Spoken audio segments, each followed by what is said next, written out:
ورحمة الله وبركاته. رب اشرح لي صدري ويسر لي أمري واحلل عقدة من لساني يفقهوا قولي.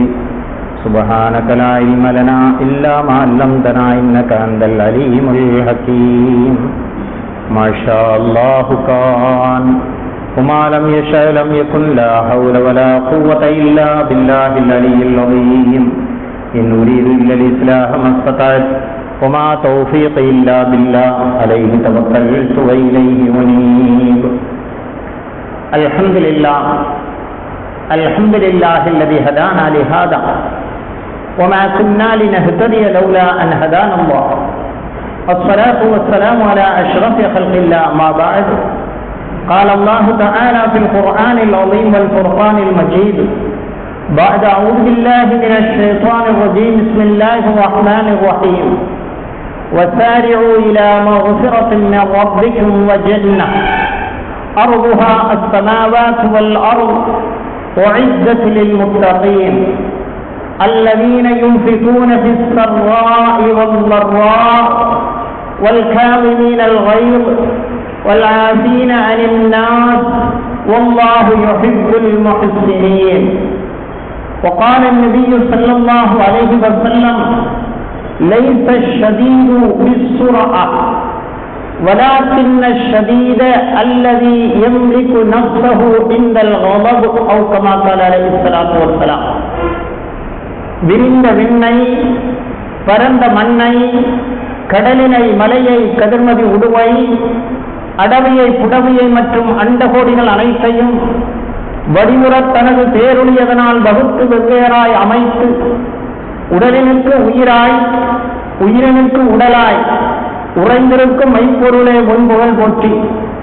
முல்லையம் காட்டினிலே வீசும் மோகன தெண்டலை போல் நல்லியல் மனம் பரப்ப வந்த நடிகரசரை வாழ்த்தி அன்னாரின் அடிச்சுவட்டை பின்பற்றி ஒழுகிய உத்தம சகாபா பெருமக்கள், சத்திய சீலர்கள், சன்மார்க்க போதகர்கள், சமுதாயத்திற்காக தம்மை அர்ப்பணித்துக் கொண்ட தியாக செம்மல்கள் ஆகியோரின் நல்ல ஆசிரியனை ஆசித்தவனாய் இந்த ஜும்மாவினுடைய சிறிய உரையினை ஆரம்பம் செய்கின்றேன்.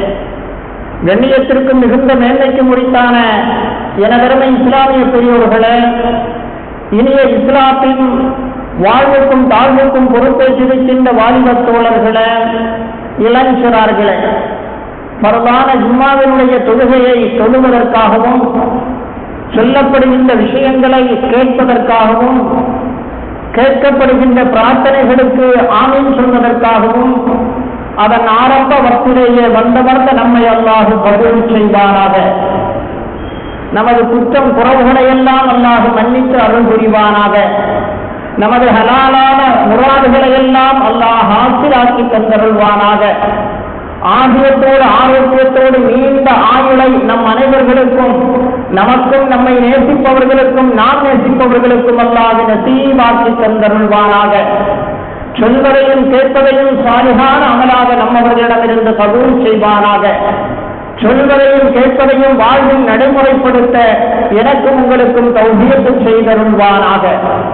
அன்பான அல்லாஹ்வின் நல்லடியார்களே, அன்பு சகோதரர்களே, ஒரு உலகை ஆளக்கூடியவன், ஒரு நாட்டை ஆளக்கூடியவன், ஒரு குடும்பத்தின் தலைவனாக இருக்கக்கூடியவன், ஒரு கட்சியின் தலைவனாக இருக்கக்கூடியவன், ஒரு ஏரியாவுக்கு தலைவராக இருக்கக்கூடியவர், அவர் எப்படி இருக்க வேண்டும், அவரிடம் இருக்க வேண்டிய குவாலிஃபிகேஷன் என்ன என்பதை அல்லாஹ் ரப்புல் ஆலமீன் அவன் தூதர் கண்மணி நாயகம் முஹம்மது முஸ்தபா ஸல்லல்லாஹு அலைஹி வஸல்லம் அவர்களை முன்னிலைப்படுத்தி அவர்களுக்கு கட்டளையிடுவது போல அகில மக்களுக்கெல்லாம் அல்லாஹ் சொல்லித் தருவான்.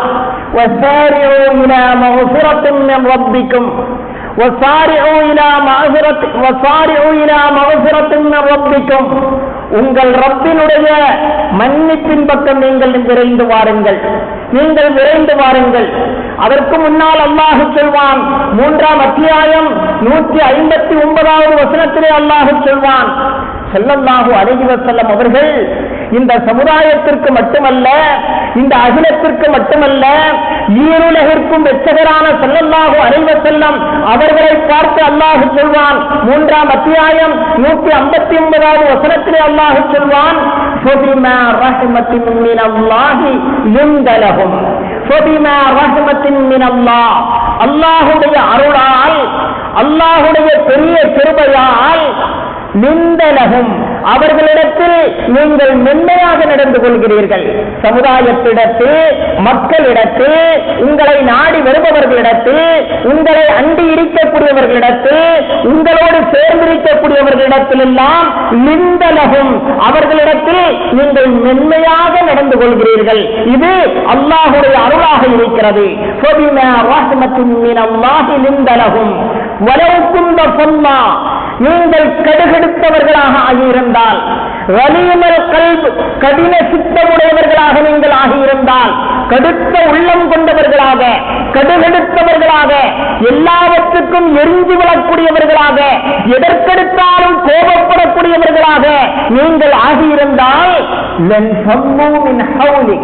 உங்களை சுற்றி உங்களை விட்டும் அவர்கள் விரண்டோடி இருப்பார்கள்.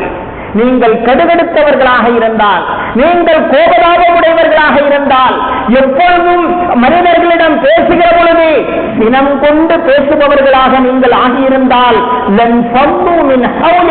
உங்களை சுற்றி அவர்கள் இருக்க மாட்டார்கள், விரண்டோடி இருப்பார்கள். எனவே உங்களோடு இருக்கக்கூடிய அந்த மக்களிடத்தில், அவர்களிடத்தில் அவர்களுக்காக வேண்டி அவர்கள் செய்யக்கூடிய சில சின்ன சின்ன தவறுகள் போல உங்களுக்கு தோன்றலாம். அப்படி தோன்றினாலும் கூட அவர்களை நீங்கள் மன்னித்து விடுங்கள், அவர்களை நீங்கள் மன்னித்து விடுங்கள். அவர்களுக்காக நீங்கள் மன்னிப்பு தேடிக் கொள்ளுங்கள். ஒரு தலைவராக இருக்கக்கூடியவர், ஒரு பொறுப்பிலே இருக்கக்கூடியவர், பிரஜைகளுக்காக, மக்களுக்காக, குடும்பத்திற்காக அல்லாஹ்விடத்திலே பாவ மன்னிப்பு தேட வேண்டும் என்பதை அல்லாஹ் ரப்பல் ஆலமீன் சொல்கிறான். அவர்களுக்காக நீங்கள் மன்னிப்பு தேடிக் கொள்ளுங்கள். நீங்கள் குடும்ப தலைவராக இருந்தாலும் சரி, ஒரு ஏரியாவுக்கு தலைவராக இருந்தாலும் சரி, ஒரு ஊருக்கு தலைவராக இருந்தாலும் சரி, வேறு இந்த உலகத்திற்கு தலைவராக இருந்தாலும் சரி, ஏதாவது ஒரு காரியம் செய்ய வேண்டும் என்றால் அந்த மக்களிடத்தில் எல்லாம் நீங்கள் கலந்து ஆலோசனை செய்யுங்கள். காரியங்களில் நீங்கள் கலந்து நீங்கள் ஆலோசனை செய்யுங்கள். நீங்கள் ஒரு தீர்மானம் போட்டுவிட்டால், நீங்கள் முடிவெடுத்து விட்டால் அதற்கு பிறகு யோசிக்காதீர்கள். மக்களிடம் கலந்து ஒரு முடிவை நீங்கள் எடுங்கள். முடிவை எடுத்ததற்கு பின்னால் மீண்டும் அந்த முடிவை மறுபரிசீலனை செய்து கொண்டிருக்காதீர்கள். நீங்கள் தீர்மானம் என்று ஒன்று போட்டுவிட்டால், முடிவு என்று ஒன்று நீங்கள் எடுத்துவிட்டால், மக்களிடம் ஆலோசித்து நீங்கள் ஒரு முடிவை எட்டிவிட்டீர்களேயானால்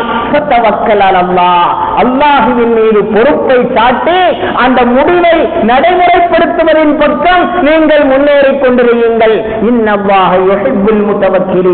அல்லாஹ் ரப்பல் ஆலமீன் அவன் மீது பொறுப்பு சாட்டக்கூடியவர்களை அல்லாஹ் விரும்புபவனாக இருக்கிறான். அவன் மீது தவக்குள் வைக்கக்கூடியவர்களை, அவன் மீது பொறுப்பு சாட்டக்கூடியவர்களை அல்லாஹ் விரும்பக்கூடியவனாக இருக்கிறான் என அருள்மறை குர்ஆன் 3ஆம் அத்தியாயம் 159வது வசனத்திலே அல்லாஹ் ரப்பல் ஆலமீன் சொல்லி காட்டுகிறான். என்றால் அன்பான அல்லாஹ்வின் நல்லடியார்களே, அன்பு சகோதரர்களே, அடிவரையிட்டு நம் மனதில் ஆழப் பதிய வைக்க வேண்டிய விஷயம் ரசூலுல்லாஹி ஸல்லல்லாஹு அலைஹி வஸல்லம் அவர்களை பார்த்து அல்லாஹ் சொல்கிறான், فبما رحمة من الله لنت لهم ولو كنت فظا غليظ القلب. நீங்கள் கடுகடுத்தவராக, கடின இதயம் கொண்டவராக நீங்கள் ஆகியிருந்தால் உங்களை விட்டும் அவர்கள் எல்லாம் விரண்டோடி இருப்பார்கள். ஆகவே நீங்கள் அப்படி செய்யாதீர்கள். அல்லாஹ்வுடைய அருளால் லிந்தலகும் மனிதர்களிடத்தில் மென்மையாக, சாஃப்டாக, நளினமாக, இலகுவாக நீங்கள் பழகிக் கொள்ளுங்கள், நடந்து கொள்ளுங்கள், பேசிக் கொள்ளுங்கள் என அருள்மறை குர்ஆனிலே அல்லாஹ் சொல்லித் தருகிறான். அன்பானவர்களே, எவ்வளவு பெரிய சூழ்நிலையிலும் கூட, எவ்வளவு பெரிய கஷ்டத்திலும் கூட, எவ்வளவு பெரிய தொந்தரவும் சோதனைக்கும் உள்ளாக்கப்பட்ட போதும் கூட அருமை நாயகம் முஹம்மது முஸ்தபா ஸல்லல்லாஹு அலைஹி வஸல்லம் அவர்கள் கோபப்பட்டதே இல்லை. கோபப்படுவதாக இருந்தால் அல்லாஹ்வுடைய விஷயத்திற்காக கோபப்படுவார்கள், அல்லாஹ்வுடைய சட்டங்கள் மீறப்படுகிற பொழுது கோபப்படுவார்கள், அல்லாஹ் ஹராம்கள் செய்யப்படுகிற பொழுது கோபப்படுவார்கள். ஆனால் தனக்காக, தனது பிரஸ்டேஜ் போய்விட்டது, தனது மரியாதை போய்விட்டது என்பதற்காக அவர்கள் ஒருபோதும் கோபப்பட்டதே இல்லை. ஆம், ஹிஜ்ரி 8 லட்சக்கணக்கான சஹாபாக்கள் அவர்களுடைய தோழர்கள் இருக்கிறார்கள். ஹுனைன் யுத்தம், அந்த யுத்தத்தில் ஷவ்வால் மாதம், ஹிஜ்ரி 8, ஷவ்வால் 7 என்றும் சொல்லப்படுகிறது, 13 என்றும் சொல்லப்படுகிறது. ஆக ஷவ்வால் மாதத்தில் ஹுனைன் என்று சொல்லக்கூடிய ஒரு யுத்தம் நடக்கிறது. அந்த யுத்தத்தில் ஏராளமான பொருட்கள், கொள்ளை பொருட்களாய், கனிமத் பொருட்களாய், எதிரிகள் விட்டு சென்ற பொருட்களாய் ஏராளமான பொருட்கள் கிடைக்கிறது. ஹிஜ்ரி 8 ஹுனைன் யுத்தத்தில் கண்மணி நாயகம் முஹம்மது முஸ்தபா ஸல்லல்லாஹு அலைஹி வஸல்லம் அவர்கள் யாருக்கு என்ன கொடுக்க வேண்டும் என்பதை அவர்கள் ஆழமாக தெரிந்து வைத்திருந்தார்கள், நன்றாக விளங்கி வைத்திருந்தார்கள். அந்த அடிப்படையில் இஸ்லாத்திற்காக வேண்டி பாடுபட்டவர்கள், இஸ்லாத்திற்காக வேண்டி உழைத்தவர்கள், இவர்களுக்கு செல்வம் கொடுக்கப்பட வேண்டும் என ஸல்லல்லாஹு அலைஹி வஸல்லம் அவர்களுடைய ஆழ்மனதில் எவரெல்லாம் தெரிந்ததோ அவர்களுக்கெல்லாம் பங்கு வைத்துக் கொடுத்தார்கள். அவர்களுக்கெல்லாம் அந்த சொத்துக்களை, அந்த நிதிகளை பங்கு வைத்துக் கொடுத்தார்கள். அப்படி பங்கு வைத்துக் கொடுத்து முடிந்த போது ஒரு மனிதன் வருகிறான். துல் ஹுவைஸிரா என்று என் ஞாபகம் சரியாக இருந்தால் துல் ஹுவைஸிரா என்று நினைக்கிறேன். ஆனால் ஆக ஏதோ ஒரு மனிதர் வருகிறார். வந்து நபிகள் நாயகம் ஸல்லல்லாஹு அலைஹி வஸல்லம் அவர்களை பார்த்து உலகத்திற்கு நீதியை, நியாயத்தை, தர்மத்தை, சத்தியத்தை உலகத்திற்கே போதித்து தந்த, அதனுடைய அத்துணையையும் A to Z, நீதி என்றால் என்ன, சத்தியம் என்றால் என்ன, அத்துணையையும் உலகத்திற்கு போதித்து தந்த பெருமானார் ஸல்லல்லாஹு அலைஹி வஸல்லம் அவர்களை பார்த்து அந்த மனிதர் சொன்னார், வல்லாஹி இன்ன ஹாதிஹில் கிஸ்மா, நிச்சயமாக இந்த பங்கு வைப்பு இருக்கிறது, மா உதில ஃபீஹா, இதிலே நீதம் பேணப்படவில்லை, நீதமாக பங்கு வைக்கப்படவில்லை. உமா உரீத பிஹா வஜ்ஹுல்லாஹ், இந்த பங்கு வைப்பை கொண்டு அல்லாஹ்வுடைய திருப்பொருத்தத்தை நாடப்படவில்லை, அல்லாஹ்வுடைய பொருத்தம் இல்லாமல், நீதம் இல்லாமல் இங்கே பங்கு வைக்கப்பட்டிருக்கிறது என புத்தம் பொதுவாக ஒரு மனிதர் கண்மணி நாயகம் முஹம்மது முஸ்தபா ஸல்லல்லாஹு அலைஹி வஸல்லம் அவர்களுடைய முகத்தை நோக்கி சொல்லிவிடுகிறார். நூற்றுக்கணக்கான, ஆயிரக்கணக்கான சஹாபாக்கள் ஸல்லல்லாஹு அலைஹி வஸல்லம் அவர்களுக்காக உயிரை கொடுக்கவும் தயாராக இருக்கின்ற அந்த சூழலில் ஸல்லல்லாஹு அலைஹி வஸல்லம் அவர்களை பார்த்து ஒரு மனிதர் இப்படி சொல்ல நாம் என்றால் என்ன செய்திருப்போம், நம்முடைய நிலை என்ன ஆகியிருக்கும், நம்மை பார்த்து, நம்முடைய முகத்தை பார்த்து நீங்கள் நீதமாக நடக்கவில்லை என நம்மை சுற்றி இருக்கக்கூடியவர்கள் எல்லாம் நமக்கு வேண்டியவர்களாக இருக்கக்கூடிய அந்த தருணத்தில் நம்மை பார்த்து ஒருவர் இப்படி சொல்லி இருந்தால் நாம் அவரை சும்மா விட்டிருப்போமா? ஆனால் கண்மணி நாயகம் நபி முஹம்மது முஸ்தபா ஸல்லல்லாஹு அலைஹி வஸல்லம் அவர்கள் அந்த மனிதர் சொன்னதை கேட்டுவிட்டு சொன்னார்கள், ஃபமன் யஅதில் ஃபகால், ரசூலுல்லாஹி ஸல்லல்லாஹு அலைஹி வஸல்லம் அவர்கள் சொன்னார்கள், ஃபமன் யஅதில், நீதம் செய்வது யார்? யார் இந்த உலகத்திலே நீதம் செய்ய முடியும்? இதானம் யஅதிலுல்லாஹு வ ரசூலுஹு, அல்லாஹ்வும் அல்லாஹ்வுடைய தூதரும் நீதம் செய்யவில்லை என்றால், அல்லாஹ்வும் அல்லாஹ்வுடைய தூதரும் நீதமாக நடக்கவில்லை என்றால் இந்த உலகத்திலே வேறு யார்தான் நீதமாக நடப்பார்? நான் வைத்த பங்கு நீதமில்லை என்றால் உலகத்திலே வேறு யார்தான் இதுபோல நீதமாக பங்கு வைக்க முடியும் என சொன்ன பெருமானார் ஸல்லல்லாஹு அலைஹி வஸல்லம் அவர்கள் உடனே அவர்களுடைய வாயிலிருந்து இரண்டாவதாக சொன்னார்கள், ரஹிமல்லாஹு மூஸா, ரஹிமல்லாஹு மூஸா, மூஸா அலைஹிஸ்ஸலாம் அவர்களுக்கு அல்லாஹ் அருள் செய்வானாக. மூஸா அலைஹிஸ்ஸலாம் அவர்களுக்கு எத்தனையோ நூற்றாண்டுகளுக்கு முன்னால் வந்த அந்த மூசா அலைஹிஸ்ஸலாம் அவர்களை நினைத்து பார்க்கிறார்கள். காரணம், மூசா அலைஹிஸ்ஸலாம் அவர்களுடைய கவுமுதான், அவர்களுடைய கூட்டம் தான் மூசா அலைஹிஸ்ஸலாம் அவர்களுக்கு மிகப்பெரிய தொந்தரவை கொடுத்தார்கள், மிகப்பெரிய கஷ்டத்தை கொடுத்தார்கள், மிகப்பெரிய மனச்சோர்வை கொடுத்தார்கள். மிகப்பெரிய கஷ்டத்தை கொடுத்தவர்கள் மூசா அலைஹிஸ்ஸலாம் அவர்களுடைய கூட்டம். எனவேதான் ஸல்லல்லாஹு அலைஹி வஸல்லம் அவர்கள் சொன்னார்கள், ரஹ்மல்லாஹு மூசா, மூசா அலைஹிஸ்ஸலாம் அவர்களுக்கு அல்லாஹ் அருள் செய்வானாக, கடு ஊதிய திட்டமாக அவர்கள் நோவினைப்படுத்தப்பட்டார்கள். இதைவிட அதிகமாக நோவினைப்படுத்தப்பட்டார்கள் என்று கண்மணி நாயகம் முஹம்மது முஸ்தபா ஸல்லல்லாஹு அலைஹி வஸல்லம் அவர்கள் சொல்கிறார்கள் என்றால் எந்த அளவுக்கு ஸல்லல்லாஹு அலைஹி வஸல்லம் வேதனைப்பட்டிருப்பார்கள்.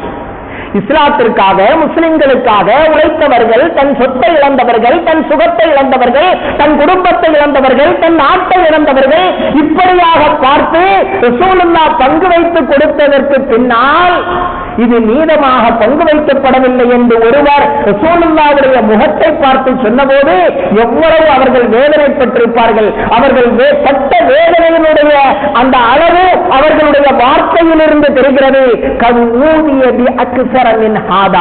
இதை விடவும் ரொம்ப அதிகமாக மூசா அலைஹிஸ்ஸலாம் அவர்கள் நோவினைப்படுத்தப்பட்டார்கள். அவர்கள் பொறுத்தார்கள், அவர்கள் பொறுமை செய்தார்கள்.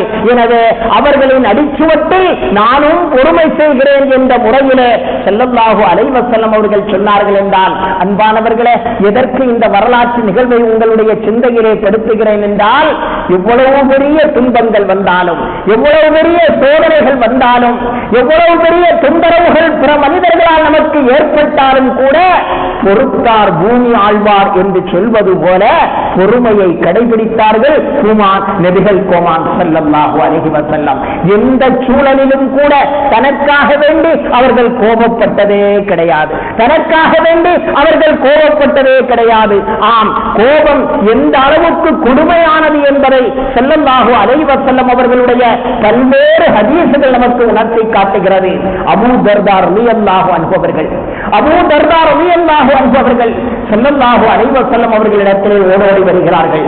வந்து ஔசினி யா ரசூலல்லாஹ், ஸல்லல்லாஹு அலைஹி வஸல்லம் அவர்களுடைய தோழர்கள் எல்லாம் எப்பொழுது நாயகத்தை கண்டாலும் ஏதாவது ஒரு உபதேசம் செய்யுங்கள், ஏதாவது ஒரு கட்டளையிடுங்கள், ஏதாவது ஒரு நாலு நல்ல வாக்கு சொல்லுங்கள் என அவர்களாகவே கேட்பார்கள், ஆர்வத்தோடு கேட்பார்கள், வாழ்வில் அதை நடைமுறையும் படுத்துவார்கள். நாம் என்ன நினைக்கிறோம், ஹஜ்ரத் ஜும்மாவுக்கு போனால் ஏதாவது சொல்வார், அது நம்மால் எடுத்து நடக்க முடியாது, எனவே அவர் சொல்வதையெல்லாம் சொல்லிவிட்டு கடைசியிலே நாம் செல்லலாம் என்று நாம் நினைக்கிறோம். ஆனால் ஸல்லல்லாஹு அலைஹி வஸல்லம் அவர்களை சந்திக்க வருகின்ற தோழர்கள் எல்லாம் ஸல்லல்லாஹு அலைஹி வஸல்லம் அவர்கள் சொல்லாமலே எனக்கு ஏதாவது உபதேசம் செய்யுங்கள், எனக்கு ஏதாவது நல்ல உபதேசம் செய்து தாருங்கள் என ஸல்லல்லாஹு அலைஹி வஸல்லம் அவர்களிடத்திலே கேட்பார்கள். அந்த அடிப்படையில் அபூ தர்தா ரலியல்லாஹு அன்ஹு அவர்கள் ஸல்லல்லாஹு அலைஹி வஸல்லம் அவர்களிடத்திலே கேட்டார்கள், ஔசினி யா ரசூலல்லாஹ், அல்லாஹ்வின் தூதர் அவர்களே, எனக்கு ஏதாவது நல்ல வாக்கு சொல்லுங்கள், எனக்கு ஏதாவது வசியத்து செய்யுங்கள் என்று கேட்டபோது ஸல்லல்லாஹு அலைஹி வஸல்லம் அவர்கள் சொன்னார்கள், லா தக்லப், லா தக்லப், நீ கோபப்படாதே. எந்த சூழலிலும், எந்த நேரத்திலும், எவ்வளவுதான் இக்கட்டான சூழ்நிலையாக இருந்தாலும் கூட லா தக்லப், நீ கோபப்படாதே என்று சொன்னார்கள். அபூ தர்தா ரலியல்லாஹு அன்ஹு அவர்கள் ஃபரத்தத மிராரா, மீண்டும் கேட்டார்கள், ஔசினி யா ரசூலல்லாஹ், கோபப்படாமல் இருக்கலாம், அது பிரச்சனை இல்லை, வேற ஏதாவது சொல்லுங்கள் என்ற அடிப்படையில் ஃபரத்தத மிராரா, மீண்டும் மீண்டும் ஔசினி ஔசினி என்று கேட்டபோது ஸல்லல்லாஹு அலைஹி வஸல்லம் அவர்கள் 3 முறையும் அவர்களுக்கு சொன்னார்கள், லா தக்லப், நீ கோபப்படாதே, லா தக்லப், நீ கோபப்படாதே. கோபம் உன்னை விட்டு நீங்கிவிட்டால் எல்லா துர்க்குணங்களும் உன்னை விட்டு நீங்கிவிடும், எல்லா பாவங்களும் உன்னை விட்டு நீங்கிவிடும், எல்லா தீமைகளும் உன்னை விட்டு நீங்கிவிடும். கோபமற்ற கோபத்தவனாக நீ ஆகிவிட்டால் நீ நல்ல மனிதனாக ஆவதற்கு அதுவே காரணமாக ஆகிவிடும் என்ற அடிப்படையில் அருமை நாயகம் நபி முஹம்மது முஸ்தபா ஸல்லல்லாஹு அலைஹி வஸல்லம் அவர்கள் அபூ தர்தா ரலியல்லாஹு அன்ஹு அவர்களுக்கு திரும்பவும் திரும்பவும் சொன்னார்கள், லா தகலப், நீ கோபப்படாதே, நீ கோபப்படாதே, நீ கோபப்படாதே என்று ஸல்லல்லாஹு அலைஹி வஸல்லம் அவர்கள் உபதேசித்தார்கள் என்றால், அன்பான அல்லாஹ்வின் நல்லடியார்களே, அன்பு சகோதரர்களே, அலியின் கர்ரமல்லாஹு வஜ்ஹு, அருமின் தலைவாசல் என்று அருமை நாயகத்தால் போற்றப்பட்ட அலியின் கர்ரமல்லாஹு வஜ்ஹு அவர்கள் சொல்வார்கள், அவ்வலுல் கலபி ஜுனூன் வ ஆகிருஹு நதம். அவ்வலுல் கலபி ஜுனூன் வ ஆகிருஹு நதம். கோபத்தினுடைய துவக்கம் என்ன தெரியுமா? அது ஒருவித மெண்டல், அது ஒருவித பைத்தியம். பைத்தியம்தான் கோபத்தினுடைய ஆரம்பமாக இருக்கிறது. இவனுடைய உடலில், இவனுடைய பாடியில், இவனுடைய மூளையில், இவனுடைய சிந்தனையில் ஏற்படக்கூடிய ஒரு மெண்டல் தன்மை, ஒரு பைத்தியக்காரத்தனம் தான் கோபத்தினுடைய ஆரம்பமாக இருக்கிறது. அவ்வளவு நோபதி ஜுனோன், கோபத்தினுடைய துவக்கம் இருக்கிறது, அது பைத்தியமாக இருக்கிறது. அதனுடைய முடிவு என்ன தெரியுமா? நதமுன், அது கைசேதமாக இருக்கிறது. கோபத்தினுடைய ஆரம்பம் அது பைத்தியமும் அதனுடைய முடிவு கைசேதமுமாக இருக்கும் என அறிவின் தலைவாசல் என்று அருமை நாயகத்தால் போற்றப்பட்ட அலியின் கர்ரமல்லாஹு வஜ்ஹு அவர்கள் சொல்லிக் காட்டினார்கள் என்றால், அன்பான அல்லாஹ்வின் நல்லடியார்களே, அன்பு சகோதரர்களே, வெறுக்கத்தக்க அந்த கோபம் நம்மிடத்திலே இருக்கலாமா? நம்முடைய பேச்சிலே இருக்கலாமா? நம்முடைய சொல்லிலே இருக்கலாமா? நம்முடைய செயல்பாடுகளிலே இருக்கலாமா என்பதை நாம் சிந்தித்து பார்க்க கடமைப்பட்டிருக்கிறோம். அருமை நாயகம் நபி முஹம்மது முஸ்தபா ஸல்லல்லாஹு அலைஹி வஸல்லம் அவர்கள் கோபத்தை அடக்கக்கூடியவர்களுடைய மகத்துவத்தையும் சிறப்பையும் நமக்கு சொல்லுகிற பொழுது இப்படி சொன்னார்கள் ஸல்லல்லாஹு அலைஹி வஸல்லம், மன் கலம கைவா, யார் கோபத்தை மென்று விழுங்குகிறாரோ, யார் கோபத்தை மென்று விழுங்குகிறாரோ, வஹுவ காதிருன் அலா அன் யுன்ஃபிதஹு, அந்த கோபத்தை நடைமுறைப்படுத்துவதற்கு, அந்த கோபத்தை அடுத்தவர்கள் மீது காட்டுவதற்கு சக்தி உள்ள நிலையில் யார் அந்த கோபத்தை அடக்கிக் கொள்கிறாரோ, யார் அந்த கோபத்தை மென்று விழுங்குகிறாரோ,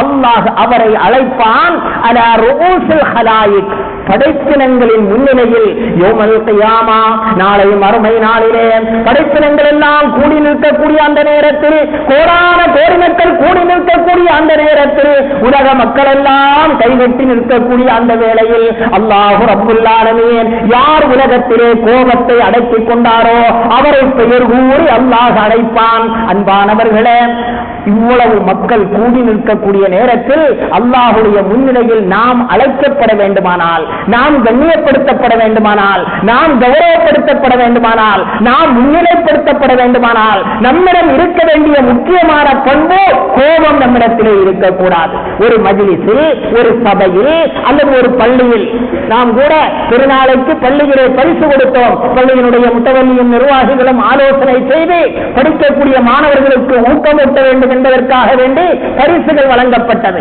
அப்படி பரிசுகள் வழங்குகிற பொழுது அந்த மாணவனை அழைக்கிற பொழுது உண்மையிலே அவனுக்கு அது மிகப்பெரிய ஒரு சந்தோஷமாக இருக்கும். பள்ளியில் இவ்வளவு மக்கள் கூடியிருக்கிற பொழுது நமக்கு முதல் பரிசு, இரண்டாவது பரிசு, மூன்றாவது பரிசு, இப்படியாக சொல்லி பரிசுகள் கிடைக்கிறது என அவனுடைய மனம் எவ்வளவு சந்தோஷப்படும். ஒரு பெரிய கூட்டத்தில் நாம் முன்னிலைப்படுத்தப்படுகிற பொழுது நம்முடைய மனது எவ்வளவு மகிழ்ச்சி அடையும். ஆனால் அருமை நாயகம் நபி முஹம்மது முஸ்தபா ஸல்லல்லாஹு அலைஹி வஸல்லம் அவர்கள் சொன்னார்கள், உலகத்தில் யார் கோபத்தை அடக்கிக் கொள்கிறாரோ, யார் கோபத்தை மென்று விழுங்குகிறாரோ அவர் நாளை மறுமையில் கோடான கோடி மக்களுக்கு மத்தியில் அல்லாஹ்வால் கண்ணியப்படுத்தப்படுவார்கள், அல்லாஹ்வால் அவர்கள் முன்னிலைப்படுத்தப்படுவார்கள், அல்லாஹ்வால் அவர்கள் அழைக்கப்படுவார்கள் என அருமை நாயகம் நபி முஹம்மது முஸ்தபா ஸல்லல்லாஹு அலைஹி வஸல்லம் அவர்கள் சொல்லி காட்டினார்கள் என்றால், அது மட்டுமல்ல, ஸல்லல்லாஹு அலைஹி வஸல்லம் அவர்கள் மிக தெளிவாக ஒரு ஹதீஸிலே சொல்வார்கள், கோபம் கொள்வது வீரத்தினுடைய அடையாளம் அல்ல. லைஸ ஷதீது, புகாரி முஸ்லிமிலே பதிவு செய்யப்பட்ட தகவல், லைஸ ஷதீது பிஸ்ஸுரா, ஆத்திரமடையக்கூடியவன், எதிரிகளை தாக்கக்கூடியவன் அவன் பெரிய வீரன் அல்ல. எதிரிகளை தாக்கி துவம்சம் செய்கிறானே அவனல்ல பெரிய வீரன். லாக்கின்ன ஷதீத் என்றாலும் வீரன் என்பவன் யார் தெரியுமா? உண்மையான வீரம், உண்மையான வீரத்தனம் என்பது என்ன தெரியுமா? அல்லது எம்லிக்கு நஃப்ஸஹு இன்தல் கலப், கோபம் வருகிற பொழுது தன்னை கட்டுப்படுத்திக் கொள்கிறானே. நாம் யாரிடத்திலே பேசுகிறோம்? பெற்ற தந்தையிடத்திலே பேசுகிறோம், பெற்ற தாயிடத்திலே பேசுகிறோம், உடன் பிறந்த சகோதரிடத்திலே பேசுகிறோம், தன்னுடைய தாத்தா பாட்டியிடத்திலே பேசுகிறோம், ஆலிசாவிடத்திலே பேசுகிறோம், ஹஜரத்திடத்திலே பேசுகிறோம், நம்மை விட வயதிலே மூத்தவர்களிடத்திலே பேசுகிறோம் என்ற அந்த உணர்வோடு சிந்தனையோடு கோபம் வருகிற பொழுது அந்த கோபத்தை யார் கட்டுப்படுத்துகிறானோ, யார் அடக்கிக் கொள்கிறானோ அவன்தான் உண்மையில் ஆண்மகன், அவன்தான் உண்மையில் வீரமிக்கவன் என கோமான் ஸல்லல்லாஹு அலைஹி வஸல்லம் அவர்கள் சொல்லி காட்டினார்கள் என்றால், அன்பான அல்லாஹ்வின் நல்லடியார்களே, அன்பு சகோதரர்களே, அல்லாஹ் ரப்பல் ஆலமீன் 3ஆம் அத்தியாயம் 134வது வசனத்திலே சொல்வான், வஸாரிஉ இலா மக்ஃபிரத்தின் மின் ரப்பிக்கும் வ ஜன்னah, வஸாரிஉ இலா மக்ஃபிரத்தின் மின் ரப்பிக்கும் வ ஜன்னah. அல்லாஹ்வுடைய மன்னிப்பு வேண்டுமா, அல்லாஹ்வுடைய சுவனம் வேண்டுமா? விரைந்து வாருங்கள். அர்முஹா அஸ்ஸமாவாத்து வல் அர்த், அந்த சுவனத்தினுடைய விசாலம் என்ன தெரியுமா? வானம் பூமி அளவுக்கு விசாலமான அந்த சுவனம் உங்களுக்கு வேண்டுமா? விரைந்து வாருங்கள், விரைந்து வாருங்கள். அர்முஹா அஸ்ஸமாவாத்து வல் அர்த் உஇத்தத் லில் முத்தகீன், அந்த சுவனம் முத்தகீன்களுக்காக வேண்டி தயார் செய்யப்பட்டிருக்கிறது. வானம் பூமி அளவுக்கு விசாலமான சுவனம், அல்லாஹ்வுடைய பெரிய மன்னிப்பு. இதன் பக்கம் நீங்கள் விரைந்து வாருங்கள். இது யாருக்கு அல்லாஹ் வைத்திருக்கிறான்? உஇத்தத் லில் முத்தகீன், அல்லாஹ்வை தக்வா உடையவர்களுக்கு, அல்லாஹ்வை அஞ்சக்கூடிய மக்களுக்கு இது தயார் செய்யப்பட்டிருக்கிறது என்று அந்த ஆயத்தை முடித்துவிட்டு அடுத்த ஆயத்தை அல்லாஹ் துவங்குவான். அல்லதீன யூன்ஃபிகூன பிஸ்ஸர்ராஇ வல் ضرா, அல்லாஹ்வுடைய சுவனம் யாருக்கு கிடைக்கும் தெரியுமா? அல்லாஹ்வுடைய மன்னிப்பு யாருக்கு கிடைக்கும் தெரியுமா? அல்லதீன யூன்ஃபிகூன பிஸ்ஸர்ராஇ வல் ضرா, மகிழ்ச்சியான நேரத்திலும் துக்கமான நேரத்திலும் செழிப்பான நேரத்திலும் பஞ்சமான நேரத்திலும் அல்லாஹ்வுடைய பாதையில் யார் செலவு செய்கிறார்களோ, அல்லாஹ்விற்காக வேண்டி யார் தர்மம் செய்கிறார்களோ அவர்களுக்கு அல்லாஹ் தயார் செய்து வைத்திருக்கிறான். அடுத்து அல்லாஹ் சொல்வான், வல் காலிமீனல் கைம் வல் காலிமீனல் கைம், யார் கோபத்தை மென்று விழுங்குகிறார்களோ. கோபம் என்பதை குறிப்பதற்கு அரபியில் பல வார்த்தைகள் இருக்கிறது. ஒன்று கைம் என்று சொல்வார்கள், இன்னொன்று கலபு என்று சொல்வார்கள். இப்படி பல வார்த்தைகள் இருக்கிறது கோபத்தை குறிப்பதற்கு.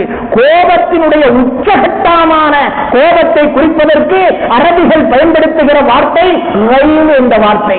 உச்சகட்டமான கோபம், நம்மையும் மீறி வரக்கூடிய அந்த கோபம், அதற்கு தான் கைம் என்று அரபியிலே சொல்வார்கள். சாதாரணமான கோபத்திற்கு கலபு என்று சொல்வார்கள். உச்சகட்டமான கோபம் மற்றவர்களால் நமக்கு ஏற்படுகிற பொழுது அந்த கோபத்திற்கு தான் கைம் என்ற வார்த்தை அரபியிலே உச்சரிப்பார்கள். அல்லாஹ் சொல்கிறான், வானம் பூமி அளவு விசாலமான சுவனம் அல்லாஹ் யாருக்கு சித்தப்படுத்தி வைத்திருக்கிறான் தெரியுமா?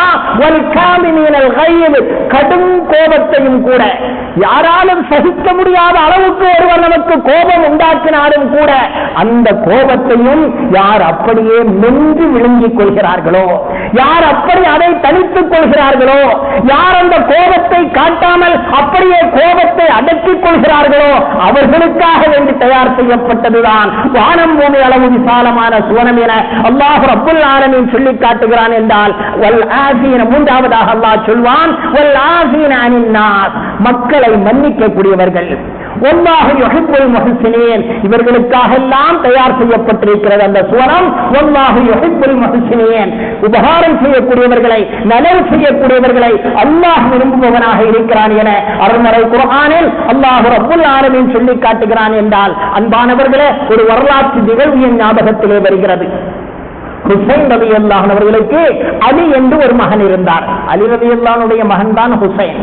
பெரும்பாலும் தன் தந்தை மீது பேரன்பும் பெருமதிப்பும் கொண்டவர்கள் தங்கள் பிள்ளைக்கு தந்தையுடைய பெயரையே சூட்டுவார்கள். அந்த அடிப்படையில் ஹுசைன் ரலியல்லாஹு அன்ஹு அவர்களுக்கு அலி என்று ஒரு மகன் இருந்தார்.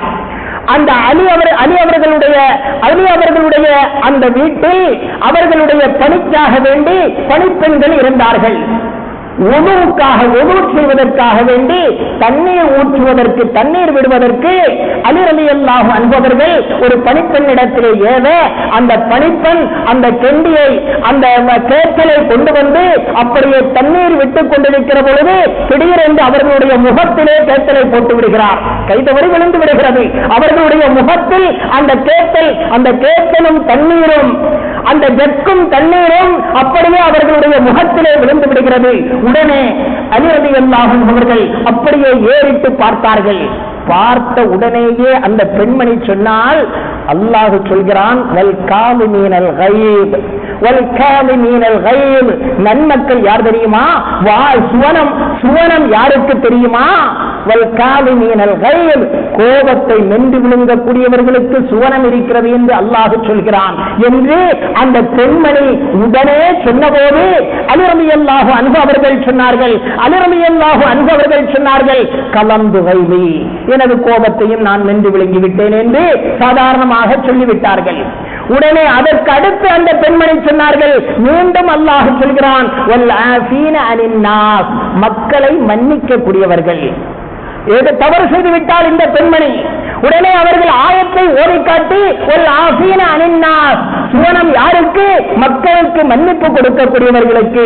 அல்லாஹ் உன்னை மன்னிப்பானாக, நானும் உன்னை மன்னித்து விட்டேன் என்று மீண்டும் அலி ரலியல்லாஹு அவர்கள் கூற, மூன்றாவதாக அந்த பெண்மணி சொன்னால், வல்லாஹு யுஹிப்புல் முஹ்சினீன், அல்லாஹ் ரப்புல் ஆலமீன் நன்மை செய்யக்கூடியவர்களை, நல்லது செய்யக்கூடியவர்களை, உபகாரம் செய்யக்கூடியவர்களை அல்லாஹ் விரும்பக்கூடியவனாக இருக்கிறான் என்று அந்த பெண்மணி சொன்னபோது, நானும் இதோ உபகாரம் செய்கிறேன், நீ சதுகதி அந்தி ஹுர்ரா, நீ சுதந்திரம் பெற்றுக்கொள், நீ என்னிடமிருந்து அடிமையாக இருக்க வேண்டாம், உனக்கு நான் விடுதலை அளிக்கிறேன் என அந்த பெண்மணிக்கு விடுதலை அளித்ததாக வரலாற்று கிரந்தத்திலே ஒரு நிகழ்வு பதியப்பட்டிருக்கிறது என்றால், அன்பான அல்லாஹ்வின் நல்லடியார்களே, அன்பு சகோதரர்களே, அந்த இடத்தில் நாம் இருந்து நம்மை நினைத்து பார்க்க வேண்டும். ஒரு வேலைக்கார பையனோ ஒரு பெண்ணோ உணவு செய்வதற்காக வேண்டி தண்ணீர் விடுகிற பொழுது அந்த சொம்பையே நம்முடைய தலையிலோ முகத்திலோ போட்டுவிட்டால் என்ன நடக்கும்? அவளுடைய பல்லில் 2-3 இருக்காது. அப்படித்தான் பெரும்பாலும் ஓங்கி அறைந்து 2-3 பல்லை கலத்தி விடுவான். அப்படித்தான் நான் நினைக்கிறோம். அது நிச்சயமாக ஈமான் உள்ள மூமின்களிடத்தில் இருக்கக்கூடாத பண்பு. தவறு நடந்து விட்டது, அதை மன்னிக்க வேண்டும். கோபம் என்பது அது கூடாதது என்பதை இஸ்லாமியர்களாகிய நாம் அடிவரையிட்டு உணர்ந்து கொள்ள கடமைப்பட்டிருக்கிறோம். அன்பானவர்களே, கோபம் கூடாது என்று சொல்லக்கூடிய மார்க்கம், அதே நேரத்தில் மனிதன் என்ற அடிப்படையில் ஏதாவது கோபம் வந்துவிட்டால் அதை எப்படி தடுத்து நிறுத்துவது என்பதற்கான வழிமுறையையும் நமக்கு சொல்லித் தருகிறது இஸ்லாம். அருமை நாயகம் முஹம்மது முஸ்தபா ஸல்லல்லாஹு அலைஹி வஸல்லம் அவர்கள் சொல்வார்கள், சய்யிதா கலிப அஹதுக்கும் உங்களில் யாருக்காவது கோபம் வந்துவிட்டால் உடனே ஒது செய்து கொள்ளுங்கள். காரணம், கோபம் என்பது ஷைத்தான், நெருப்பினால் படைக்கப்பட்ட ஷைத்தான் தான் கோபத்தை உண்டாக்குகிறான். நீங்கள் ஒது செய்து உறுப்புகளை கூழாக்குகிற பொழுது, உறுப்புகளை நீங்கள் குளிர்ச்சியாக்குகிற பொழுது அந்த கோபம் உங்களை விட்டு சென்று விடுகிறது. ஷைத்தான் உங்களை விட்டு ஓடிவிடுகிறான். எனவே ஒது செய்து கொள்ளுங்கள். ஒழுங்கு செய்துவிட்டு முதலிலே கோபம் வந்துவிட்டால் உடனே அஊது பில்லாஹி மினஷ் ஷைத்தானிர் ரஜீம் என்று சொல்லுங்கள். இரண்டாவதாக ஒழுங்கு செய்யுங்கள். மூன்றாவதாக நீங்கள் நிற்கிற பொழுது உங்களுக்கு கோபம் வந்தால் அப்படியே உட்கார்ந்து விடுங்கள்.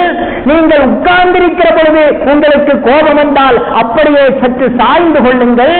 நீங்கள் சாய்ந்திருக்கிற பொழுது உங்களுக்கு கோபம் வந்தால் அப்படியே நீங்கள் படுத்து விடுங்கள் என நபிகள் கோமான் ஸல்லல்லாஹு அலைஹி வஸல்லம் எந்த விதத்திலும் ஒரு மனிதனுக்கு கோபம் வந்துவிடக் கூடாது என்பதற்கான, ஒருவேளை வந்துவிட்டாலும் கூட அந்த கோபத்தை எப்படி அடக்கிக் கொள்வது, போக்கிக் கொள்வது என்பதற்கான வழிமுறையையும் நபிகள் கோமான் ஸல்லல்லாஹு அலைஹி வஸல்லம் அவர்கள் நமக்கு சொல்லி காட்டினார்கள். அன்பானவர்களே, நாம் இன்று பார்க்கிறோம், ஒரு 4 வயது 5 வயது பிள்ளை முதல் 60-70 வயது முதியவர்கள் வரை கோபம் டென்ஷனான காலகட்டத்திலே நாம் இருந்து கொண்டிருக்கிறோம். 4 வயது பிள்ளைக்கும் டென்ஷன் ஆகுகிறது, 70 வயது முதியவருக்கும் டென்ஷன் ஆகுகிறது. அன்பானவர்களே, நாம் படக்கூடிய இந்த கோபம் இருக்கிறது நம்முடைய முன்னேற்றத்தை தடுப்பதல்ல, நம்முடைய வாழ்வை தடுப்பது மட்டுமல்ல, நம்முடைய ஈமானை கூட கெடுத்துவிடும் என்பதற்கு ஏராளமான வரலாற்று நூல்களிலே பதிவு செய்யப்பட்டிருக்கிறது. ஒரே ஒரு வரலாற்றை மட்டும் சொல்லி என் உரையை திரையிடுகிறேன். அன்பானவர்களே, கஸ்ஸான் நாட்டு என்று நினைக்கிறேன், அந்த நாட்டினுடைய மன்னராக இருந்தவர் ஜிபில்லத் இப்னுல் ஐஹம் என்று சொல்லக்கூடிய ஒருவர். ஜிபிலத் இப்னு ஐஹம் என்று சொல்லக்கூடிய ஒருவர் உமர் ஃபாரூக் ரலியல்லாஹு அன்ஹு அவர்களுடைய காலகட்டத்தில் ஆட்சியில் மதீனாவுக்கு அவர் வருகிறார். அவர் கிறிஸ்தவர். எனவே அவர் மதீனாவுக்கு வந்து நான் இஸ்லாத்தை ஏற்றுக்கொள்கிறேன், என்னோடு பல பிரஜைகளும் வருகிறார்கள், அவர்கள் அனைவர்களும் இஸ்லாத்தை ஏற்றுக்கொள்கிறோம் என இஸ்லாத்தை ஏற்றவராக மதீனாவுக்கு வருகிறார். உமர் ஃபாரூக் ரலியல்லாஹு அன்ஹு அவர்களை சந்தித்து முஸ்லிம் ஆகிவிட்டார்.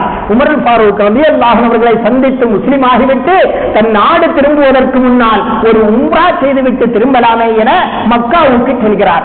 மக்காவுக்கு சென்று உம்ராவினுடைய மிக முக்கியமான காரியமான தவாஃப் சுற்றி வந்து கொண்டிருக்கிறார். கஅபாவை தவாஃப் வலம் வந்து கொண்டிருக்கிறார், சுற்றி வந்து கொண்டிருக்கிறார். அப்படி வந்து கொண்டிருக்கக்கூடிய அந்த ஒரு நேரத்தில் தவாஃப் சுற்றி வரக்கூடிய யாரோ ஒருவர் இவருடைய காலை அழுத்தமாக மிதித்து விடுகிறார். ஃபஸாரி குடும்பத்தை சார்ந்த சாதாரணமான ஒரு ஏழ்மையான குடும்பத்தை சார்ந்த ஒரு நபர் இவருடைய காலை, ஃபுசாரா குடும்பத்தை சார்ந்த ஒரு நபர் இவருடைய காலை மிதித்து விடுகிறார். நூற்றுக்கணக்கான ஆயிரக்கணக்கான மக்கள் தவாஃப் செய்கிற பொழுது பார்த்து கவனமாக செய்ய வேண்டும், அது வேறு விஷயம். இருந்தாலும் கூட தெரியாமல் கால் பட்டுவிடும்.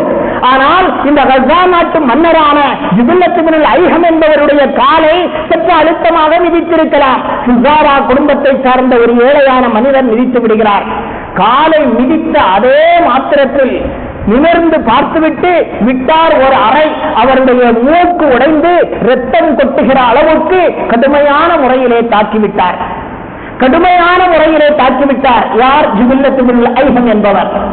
அந்த ஃபுசாரா குடும்பத்தை சார்ந்த அந்த நபரோ தனக்கு நீதி நிச்சயம் கிடைக்கும் என்பதை அறிந்து உமர் ஃபாரூக் ரலியல்லாஹு அன்ஹு அவர்களிடத்திலே உடனே சென்று புகார் செய்கிறார்கள். நான் காலை மிதித்ததனால் என்னுடைய மூக்கை உடைத்து விட்டார் இந்த மனிதர் என்று புகார் செய்கிறார்கள். உமர் ஃபாரூக் ரலியல்லாஹு அன்ஹு அவர்கள் ஜிபில்லத் இப்னு ஐஹமை அழைக்கிறார்கள். அழைத்து, ஜிபில்லத் இப்னு ஐஹமே, நீங்கள் அவருடைய மூக்கை உடைத்து விட்டீர்கள்.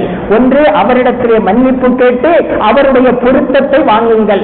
அவர் சரி என்றால் உங்களை நான் விட்டு விடுகிறேன், நான் ஒன்றும் செய்ய போவதில்லை.